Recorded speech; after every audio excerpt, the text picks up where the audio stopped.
में घुसा था। ये शातिर पाकिस्तानी नेपाल के रास्ते भारत में घुसा, अब इसे गिरफ्तार कर लिया गया है। गाजियाबाद में फर्जी आधार बनाकर ये जैसलमेर में डेरा डाले हुआ था। 2019 में वीज़ा लेकर आया था विनय। 2023 में नेपाल उत्तराखंड के रास्ते ये भारत पहुंचा था।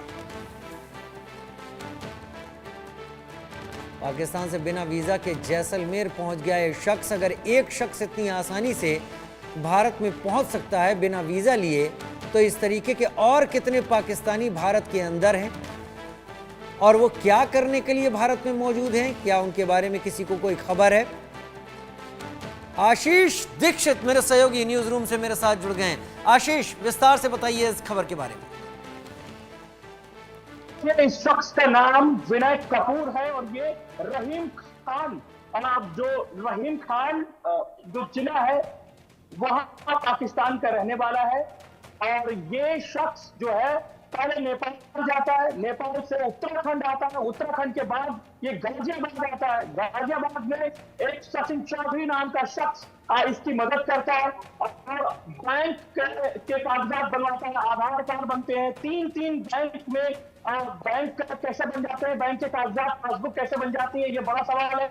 और उसमें बगैर पैसे जमा होते हैं। इसके बाद ये शख्स अपने एक परिवार से मिलने जैसलमेर आ जाता है और करीब 1.5 महीने से जैसलमेर में रह रहा था। इस शख्स बताया जा रहा है कि देश के कई जगह घूम चुका है देश भर में और ये यूट्यूबर है, तमाम जगह यूट्यूब पर वीडियो बनाता है, अपलोड करता है।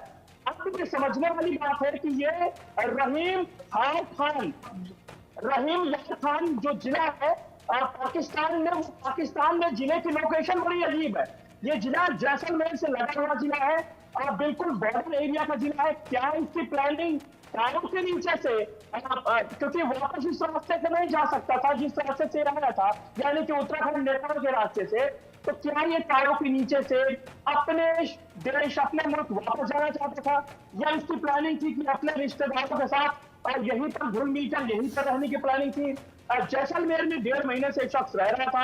आधार कार्ड फर्जी और बैंक आईडी और तमाम पाकिस्तानी करेंसी इसके पास से बरामद हुई है। विनय कपूर नाम है इसका, लादा नाम इसके पिता का नाम, भील जाति का बताया जा रहा है। एक खास बात यह है कि 2019 में ये बाकायदा वीजा प्रोसेस से गुजरते हुए ये भारत आया था। उसके वापस चला जाता है।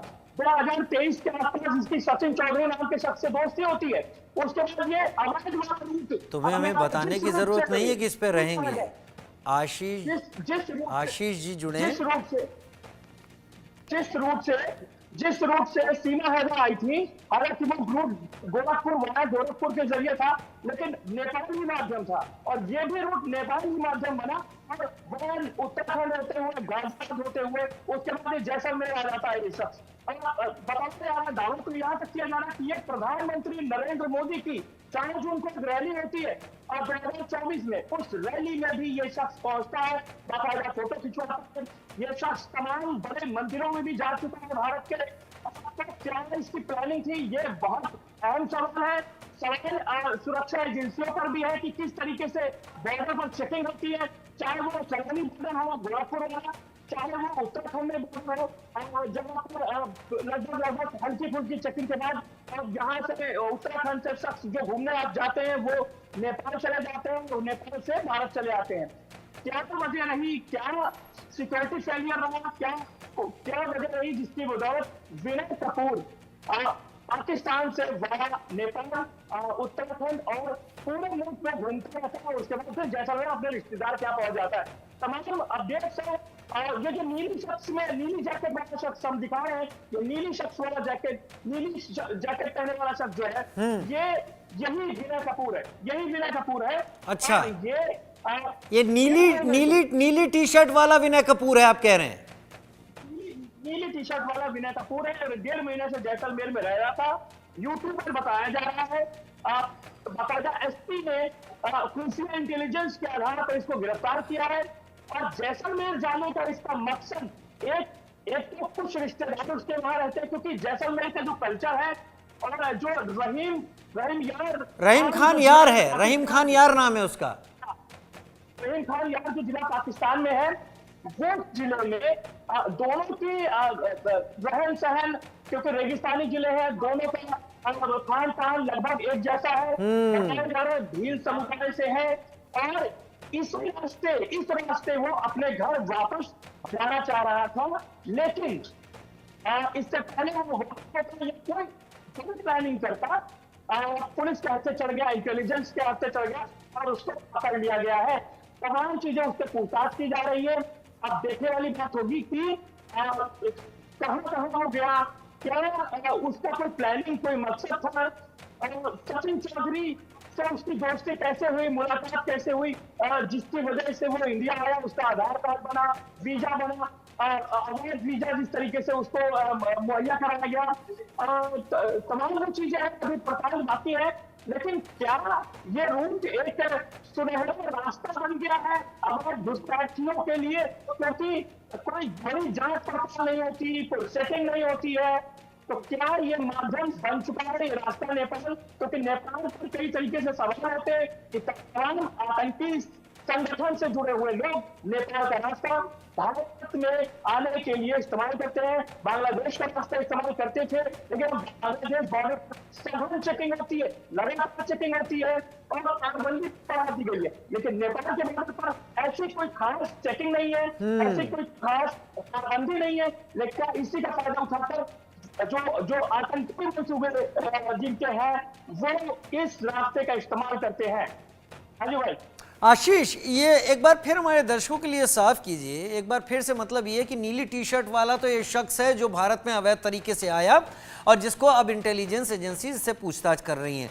दो लोग दिख रहे हैं, दूसरे का क्या रोल है उसको भी जरा एलेबोरेट कीजिए। लाल टी शर्ट में देखिए, लाल टी शर्ट वाला अभी इसका कोई खास खुलासा नहीं हुआ, क्योंकि बताया जा रहा है जो सचिन चौधरी है वो गाजियाबाद का रहने वाला है। गाजियाबाद में की मैं आपको कॉलोनी बता देता हूँ। गाजियाबाद में ये Ram park college colony, Ram park कोई कॉलोनी है गाजियाबाद में, वहां वो शख्स रहता था। वहीं से तमाम आधार कार्ड, तमाम बैंक ID, तमाम चेकबुक, मोबाइल वगैरह अरेंज इसको इंडिया का करवाया गया है। अब ये शख्स बताया जा रहा है कि ये लोकल जैसलमेर का ही रहने वाला है और इसको पुलिस ने डिटेन किया है और दूसरे शख्स को हिरासत में, दूसरे शख्स को गिरफ्तार किया है। अब तमाम पूछताछ की जा रही है। इंटेलिजेंस खुफिया विभाग को इस शख्स को दे दिया गया है, वो पूछताछ अपने स्तर पर करेंगी। क्या मकसद था आने का और 2023 से लेकर अब तक वो कहां भारत में गया, क्या कोई यूट्यूबर के केवल वीडियो बनाने का मकसद था या फिर उस वीडियो फुटेज को पाकिस्तान में भेजने के लिए जासूसी एंगल से कोई इस्तेमाल हो रहा था? ये तमाम चीजें हैं जो पड़ताल में आएंगी। लेकिन जिस तरीके से सीमा हैदर भारत आई थी उसी तरीके से नेपाल का रास्ता चुना गया है इस शख्स के द्वारा। क्या इतना अच्छा लग जाता है 2019 में बैंक कागजों से भारत आने में कि 2023 में अलग तरीके से भारत आने का मकसद क्या है? ये तमाम चीजें हैं, पूछताछ हो रही है। अब देखने वाली बात क्योंकि क्या निकल के आता है। लेकिन क्या अगर इस रूप से था, जाना जैसलमेर वाले रूप से था, क्या कोई प्लानिंग थी, बड़ी साजिश थी? ये पूछताछ में पता लगेगा, कुछ सालों में पता चलेगा। बहुत धन्यवाद आशीष, विस्तार से इस जानकारी के साथ हमसे जुड़ने के लिए आपका। और अब खबर आ रही है मध्य प्रदेश से, जहां पर भोपाल में